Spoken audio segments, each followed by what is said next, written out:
안녕하세요. 건탐TV의 건탐입니다. 제목 보고 놀라셨겠는데요. 조금 더 완성도를 올리고서 나중에 제작할 콘텐츠였는데 하루라도 아니 1분 1초가 아쉬울 암 환자 및 가족들에게 조금이라도 도움이 될 정보라고 생각해가지고 내용 전달에 초점을 두고 영상의 재미보다 빨리 올리는 게 나을 것 같아서 올리게 되었습니다. 우선 암으로 겪고 계신 환자분들이나 주위의 가족분들에게 힘내시라고 먼저 말씀드리고 싶습니다. 제가 이후 드리는 내용은 제가 겪으면서 생각하는 주관적인 생각으로 전달해 드리는 부분이라 참고하시면 좋겠습니다. 2005년쯤에 어머니가 갑상선 암으로 수술하시고요. 1년도 되지 않아 간으로 전이돼서 돌아가셨고요. 이후 한 3, 4년이 지난 2009년쯤 이제 저도 골육종 뼈암으로 3개월간 병원 생활을 했었습니다. 올해 2020년도 다시 떠올리면 아픈 기억이지만 2월에 아버지가 림프 종양으로 병원 치료를 받으시다가 급성 폐렴으로 돌아가셨습니다. 암에 대해서 일반인들보다 나름 여러 정보와 겪으면서 그리고 느꼈던 그런 나누고 싶은 말들을 좀 담아보았습니다. 끝까지 청취해 주시고요. 조금이라도 도움이 되시길 간절히 바라겠습니다. 먼저 어머니가 돌아가실 때로 돌이켜보면요. 어머니는 그 당시 54세였고요. 풍채도 크시고 힘도 좋으셨어요. 저의 실수는 그 어머니가 갑상선 종양이 한 5년에서 한 7년 정도 어머니가 이제 갖고 계셨는데요. 대형 병원에서 수술하자고 했는데 경제적인 부분으로 인해서 묵혀왔던 부분이 좀 많이 아쉽습니다. 병원에서 수술하자고 했을 때 그때 나이가 28살이었는데요. 그래도 과감하게 가족들을 설득하고 수술을 진행하지 못했던 것이 제일 큰 실수인 것 같습니다. 그렇게 힘 좋고 건강하셨는데 그렇게 돌아가실 줄은 몰랐으니까요. 병원에서 수술하자고 하면 여러 상황들이 다들 있으시겠지만은 수술하는 쪽을 선택을 했어야 합니다. 갑상선암은 암 축에도 못 낀다고 또 여성분들이 흔하게 겪는 거라고 듣고 대수롭지 않게 생각한 저의 무식함에 지금까지도 천운이 아닌 인재로 가해자의 심정으로 살고 있습니다. 여기서 한 가지 드리는 말씀은 다른 큰 병원에서 갑상선암 수술 이후 결과가 좋다는 말에 끈을 저는 놓았는데요. 여러분들은 오히려 수술이 잘 되든 안 되었든 그걸 떠나서 그 이후부터의 그 관리, 환자에 대한 관리가 가장 큰 부분이라고 저는 생각하고 있습니다. 그래서 항상 긴장의 끈을 놓지 말라고 당부의 말씀을 드리고 싶네요. 항암 치료라는 게 몸의 나쁜 부분도 제거하는 치료지만 그 과정에서 몸에 있는 좋은 부분도 사라지는 거 다들 아실 거예요. 어차피 항암 치료 후 집으로 귀가하시면 깨끗한 환경을 제공하는 것이 가족의 의무라고 생각이 됩니다. 면역력이 약해서 암에 걸리는 것이고 또 항암 치료 도중 몸은 또 좋고 나쁨이 이제 사라져서 거의 제로인 상태가 되는 것이라고 저는 생각하고 있거든요. 그래서 좋은 음식, 특히 경제적 여건이 좋으시다면야 뭐 러시아의 차가버섯 1kg당 몇 천만 원씩 하는데요. 뭐 그런 거라든가 뭐 자작나무가 풍성한 요양원, 뭐 기타 여러 가지들을 다 하시겠지만은 이제 저는 일반 서민들의 시각으로 봤을 때 그런 뭐 먹는 걸로 봤을 때는 가공식품들이 아닌 자연에서 얻어지는 식사를 추천을 해드려요. 아울러 암이라는 게 말기암 환자를 포함해서 이제 제 개인적인 생각을 전해드릴게요. 세 가지를 하시면은 제가 봤을 때는 큰 도움이 되지 않을까 싶어서 이제 말씀드리겠는데요. 첫째, 스트레스 받지 않는 환경을 만드시는 것이에요. 물론 개개인마다 다르시겠지만은 암이라는 단어가 환자에게 주는 스트레스는 상당하다고 저는 느꼈거든요. 저는 우울증까지 와서 퇴원 후에 우울증 치료도 받았었고요. 환자 본인은 스트레스 해소할 방법 또는 장소를 찾으시라는 거예요. 종교적인 것에서도 찾을 수 있고요. 아니면 뭐 자연적인 것도 찾을 수가 있고요. 뭐 명상이나 뭐 책을 읽는다든가 뭔가 각박한 이렇게 치열한 사회, 스트레스를 줄 수 있는 사회에서 몸이 아닌 이제 정신이 벗어나서 스스로 건강해질 때까지 노력하고 찾고 또 스스로를 좀 다스리라는 말씀을 드리고 싶습니다. 두 번째, 자신의 상황에 맞게 운동을 하세요. 암이라는 게 손톱이랑 발톱, 머리카락 빼고 모든 곳에서는 다 암이 자랄 수가 있어요. 저 같은 경우에는 뼈에서 자랐고요. 국립암센터 자료에 의하면요, 제일 발병이 적은 장소가 심장이에요. 지금 자료로는 몇 명인지 제가 확인을 못했는데요. 제가 암에 걸렸을 때 그 10여 년 전 자료에서도 전국에서 1년 동안 전국에서 발병되는 심장암이 한 17명 정도가 발병됐던 걸로 기억을 하고 있어요. 제일 적은 부위의 이제 암이죠. 핀란드도 우리보다 암 발병률이 낮고요. 일본도 암 발병률이 낮은 것을 또 오늘 이 영상 제작 때문에 알게 되었어요. 일본 같은 경우는요. 핀란드와 일본 그리고 발병률이 낮은 심장암, 이렇게 쿵쾅 뛰는 심장암이요. 이 심장암, 일본을 알게 되면서 제 주관적인 생각이 조금 더 그런 게 좀 다져지는 느낌인데요. 그것은 뭐냐, 바로 열이에요. 열, 뜨거운 열. 심장은 인체 중에서 쉬지 않고 계속 운동을 하고요. 또 열이 제일 높은 위치가 심장이에요. 과거에 핀란드의 암 관련 광고를 보았는데요. 그때도 핀란드 사우나 관련 거를 보게 되었죠.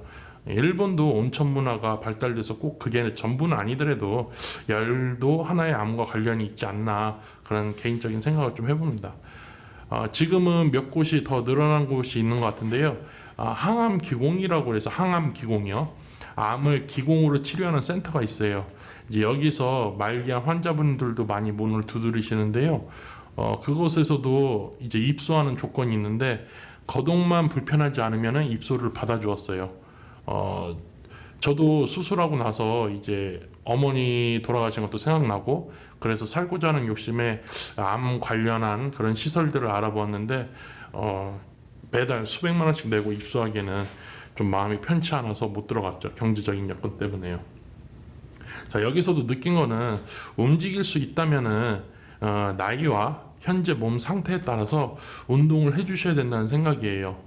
내 몸 안에서 운동으로 인한 열을 발생시키고 그에 따른 몸의 면역 시스템을 정상화하게끔 만드는 것이죠. 물론 지금 몇 마디 말로는 어떻게 보면 쉬어볼 수 있어도 진짜 정말 죽기 살기로 꾸준히 하셔야 돼요. 이거 아니면 난 죽을 수 있다는 생각으로 하셔야 돼요. 특히 말기암이라든가 이런 분들 같은 경우도 그렇고, 또 말기암이 아니더라도 암 환자분들은 하셔야 돼요. 또 이제 세 번째로 드릴 말씀은 좋은 음식을 드셔야 되는 겁니다. 어머니가 수술이 잘 되었다고 그 소식을 듣고 대수롭지 않게 직장 생활을 하면서 용돈만 드렸어요. 뭐 옆에 붙어서 식사를 챙겨줄 사람이 없었기 때문이죠. 퇴근하고 집에 오면은 식욕이 없으셔가지고 물 말아서 김치와 끼니를 때우시는 게 생각이 나는데요. 이것도 좀 많이 후회가 되더라고요. 직접 좋은 채소랑 식사를 만들어서 좀 제공을 해드렸으면 어땠을까, 이런 생각을 많이 하게 되고요. 뭐 매일 용돈을 드리면서 사드시라고 해도 결국 어머니는 어머니였던 것 같습니다. 본인보다 자식들이 좋아하는 것도 사다 오셨는데 좀 그렇죠. 엄마도 결국에 여잔데요. 연약한 여자. 병원에서도 마지막 정신줄 놓기 전까지도 자식들 끼니를 걱정하셨던 게 어머니였어요. 저는 생각합니다. 암 환자는 일단 삶과 죽음의 중간에 있다고 보셔야 될 것 같아요. 뭐 비록 살고는 있지만은 좀 더 죽는다? 이제 몸 상태가 죽음에 좀 더 남들보다는 가까워졌다는 거죠. 건강하지 못한 사람들에 비해서. 그러니까 항상 삶과 죽음의 중간에 보시고 가족들도 좀 경각심을 갖고서 돌봐주셔야 될 것 같습니다. 겉보기에는 평상시와 다를 게 없어 보일 수도 있어요. 건강해 보여도 그 속은 이미 면역 체계가 붕괴되어 가지고 건강하지 않아서 발생되는 게 암이니까요. 간략하게 지금 내용을 좀 요약해 드리면은, 첫째, 스트레스를 최소화하기. 환자 본인이 노력도 하고 가족도 환경을 만들어 주셔야 된다는 거. 그리고 두 번째, 몸 상태에 맞게 운동을 해서 열을 내주시라는 거. 절대 외부의 자극, 뭐 사우나 이런 게 아니라 체내에서 운동으로 열을 내셔야 된다는 거. 이거를 말씀드리고요. 세 번째, 뭐 인스턴트라든가 간편한 음식이 아니라 좋은 식재료로 식사를 하셔야 된다는 겁니다. 비싼 것도 있지만 주위를 둘러보면 뭐 제철 채소라든가 뭐 그런 건강 회복에 도움을 주는 그런 재료들도 있습니다. 찾아보시면요.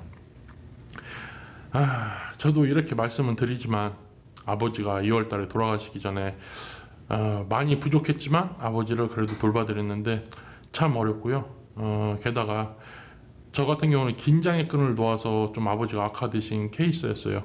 계속 긴장하다가 뭐 병원에서도 좋다고 그렇고 또 결과도 계속 좋게 나왔고 중간중간에 약간 안 좋은 수치도 나오긴 했어도 대체적으로 순조로웠다고 생각하고 긴장의 끈을 놓아서 어느 날 하루아침에 응급실에 실려가셔서 급성 폐렴으로 이제 입원을 하셨고요. 50여 년을 아버지가 흡연으로 이제 폐가 취약하셔가지고 이제 그런 부분을 이제 파고들어서 아버지가 이제 악화되셔서 돌아가신 것 같습니다. 환자 본인도 가족도 항상 긴장의 끈을 놓지 마세요. 뭐 의학적으로 3년이 완치 판정, 뭐 5년 뭐 이렇게 얘기하는데 항상 암이라는 거 한번 걸리고 나면요, 진짜 모든 게 건강해졌다 기간이 아닌 건강해졌다고 느끼 그런 부분에서 그렇게 긴장의 끈을 놓아도 늦지도 않는데요. 명리학이 그만큼 떨어졌다는 얘기는 그만큼 회복하는데도 시간이 꽤 걸릴 겁니다. 그래서 시간도 많이 필요하고 의학적으로 뭐 3년이면 완치 판정이라고 해도 그런 거에 대해서 너무 기간에 대해서 의존하지 마시고 하루하루 열심히 자기 관리하시면서 가족들도 잘 돌봐드리면서 즐겁게 사시길 바랄게요. 이외에 또 드릴 말씀은 또 있는데요. 어머니가 돌아가시기 전에 이제 의사가 얼마 안 남았습니다 했을 때 어머니가 돌아가실 때까지 말씀을 안 드렸어요. 어머니가 준비를 할 수 있는, 그러니까 어머니는 느끼셨겠죠. 되게 힘드셨으니까 복수도 차고 힘드셨을 텐데 그래도 가족이 자식들이나 아버지가 이제 어렵지만은 얼마 안 남았다고 했으면은 그 짧은 기간이라도 어머니가 마음으로 좀 여러 가지 준비를 하셨을 텐데 그렇게 말씀 못 드리고 어머니를 보내드렸고요. 이번에는 아버지는 돌아가시기 전에 열흘 전에 의사가 3일밖에 안 남았다고 그러더라고요. 그런데 되게 어려웠어요. 말씀드리긴 어려웠는데 그래도 용기 내서 아버지께 말씀을 드렸죠. 의사가 아버지 3일밖에 안 남았다고 그러네요. 아버지도 다행히도 뭐 이상 반응이라든가 그런 거 없이 좀 담담하게 받아들이시더라고요. 그래서 사인이 뭐냐 그러니까 폐렴이라고, 폐렴이 너무 심해서 힘드신 것 같다고, 그러니까 아버지가 이겨낼 수 있다고, 뭐 또 비록 의사가 얘기한 것보다 일주일을 더 사셨어요. 근데 그 시간 동안 저는 아버지랑 마음의 준비를 이제 하시면서 되게 좋은 시간 가졌어요. 그렇다고 또 좋은 시간이라는 게 즐거운 시간이 아니라 고통을 봐야 됐고 또 힘든 것도 봤지만은 그래도 아버지도 마음의 준비를 하시면서 또 여러 가지 그런 뭐 이렇게 채무 관계라든가 그런 것들, 마음의 정리 같은 것들도 하시고 또 하고 싶은 말들 그런 것도 많이 하시고 또 저 없을 때 제 남동생한테도 여러 가지 걱정 같은 거 저한테 직접 말씀 못 하시지만은 하셨죠. 각자의 사정이 있어서 말씀 못 드리는 상황이 있을 수도 있겠지만 저는 가급적 얼마 안 남으셨다는 걸 알려드리는 게 낫다고 생각돼요.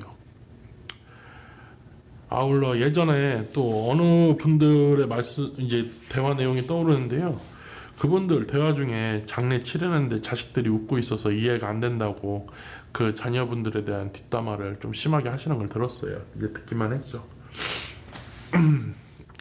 자식들이 웃고 있어서 이해가 안 된다고 그렇게 하셨는데, 그래서 제 개인적인 생각인데요.